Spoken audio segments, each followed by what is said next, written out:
আসসালামু আলাইকুম। প্রতি বছরের ন্যায় এবারও পাঁচপাইকা কেন্দ্রীয় জামে মসজিদ কর্তৃক আয়োজিত ইফতার মাহফিল বৃহত্তর পাঁচপাইকার একমাত্র সংগঠন কিউরিয়াস ফাইভের সকল সদস্যদের সার্বিক সহযোগিতায় সফলভাবে সম্পন্ন হলো।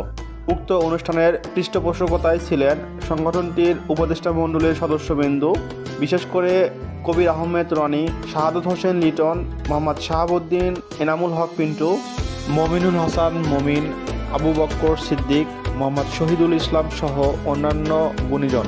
প্রতি বছর 29শে রমজান এই ইফতার মাহফিল আয়োজন করা হয়ে থাকে। এটা শুধু ইফতার মাহফিল না, গ্রামবাসীর প্রত্যেকের মধ্যে ভ্রাতৃত্ববোধ বৃদ্ধি করা। সবাই একতাবদ্ধভাবে প্রত্যেক বছর এইভাবে ইফতার মাহফিল উদযাপনের দীর্ঘ প্রত্যাশায় এবারের মতো এভাবে অনুষ্ঠানটি শেষ হয়ে যায়। তো সম্পূর্ণ ভিডিওটি দেখার জন্য অনুরোধ করছি। দেখতে থাকুন ইফতার মাহফিলের সম্পূর্ণ ভিডিও।